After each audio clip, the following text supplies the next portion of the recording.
If you've been working on healing from trauma, especially if you're exploring DID or parts work, you've probably asked yourself at some point, can I trust my memories? It's a painful question, and an incredibly common one. Sometimes different parts of your system may have different memories of the same event. One part may hold an intense emotional memory, while another insists that didn't happen. And this can be deeply confusing and frightening. And if you're in therapy, you may find yourself wanting your therapist to tell you what's real, to say, yes, that happened. But here's the hard part. They can't. They weren't there. They don't have the full picture either. But that doesn't mean you're left with nothing. What I can tell you, as a therapist and as someone who's worked with many brave systems, is this.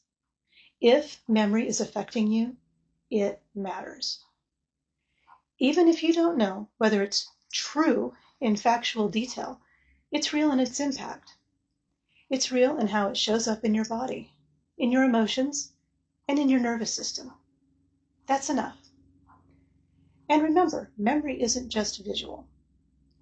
Your trauma may be remembered in emotion, in sensation, and in reactions.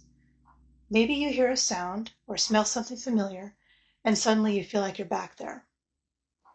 These are called implicit memories. And while they may not give you the whole story in words or pictures, they are powerful.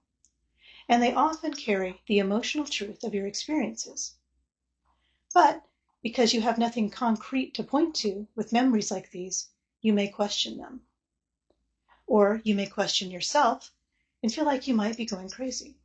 When different parts of you remember things differently, or when you question whether something really happened, try to shift the question. Instead of, was this real? Try asking, how is this affecting me now? Because whether or not you ever get full clarity, you can heal the effects. You can work with the parts of you that are hurting. Your healing does not depend on courtroom-level evidence. It depends on compassion, curiosity, and the willingness to work with what shows up inside you. You don't need a perfect memory to begin healing. You only need to start where you are, and that's more than enough. Come back next time when I answer a viewer question. Is it okay to call alters people?